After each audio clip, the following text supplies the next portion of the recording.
ko ci kàdduy DIRPA di kuréel bi nga xamante ne moo yore wàllu jokkoo bi ci l'armée nationale am na lu yées li nga xamante ne daal xew na ci wàllu immigration clandestine mu ngi xewee nag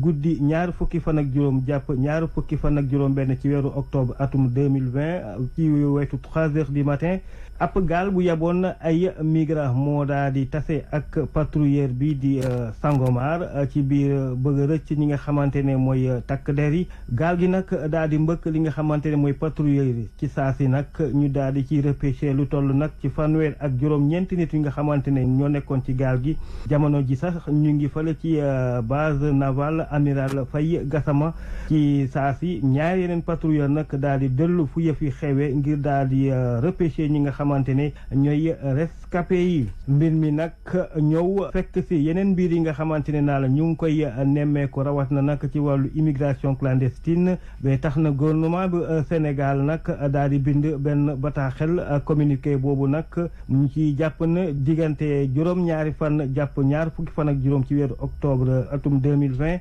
juróom ci ay gaal daal nañ leen teg loxo ñi ko def du ñenn ñu dul waa marine nationale ci seen lëkkaloo ak guardia civil espagnol ak yeneen gaal looco yi nga xamante ne ñoo nekk fii ci Sénégal jamono jooju tamit lu toll si ñetti téeméer juróom-ñett fukk ak juróom-ñeent doomi aadama daal nañ leen sauvé ñaar fukki fan ak benn ci weeru octobre bi ñu génn ab gaal moo daa di yàpp ay clandestin waaye ci mujjantal gi daa di takk jëppët fii ci Ndakaaru ñu nemmeekul gën kaa gàtt ñaar fukki bakkan yi nga xamante ne rot nañ ci li jëm ci wàllu opération de sécurisation ak it ratissage yi gis nañ ni ñu teg loxo lu toll si nag ñaar fukk ak juróom-ñetti convoyés yu ñu njort na ñoo doon organiser voyage yooyu le président de la république Macky Sall nag daal di joxe ay instructions ngir ñu daal di boole li nga xamante ne doole yi nag fexe daal ba daal di fa jëlee li nga xamante ne mooy immigration clandestine laata nag muy woo askan bi ci collaboration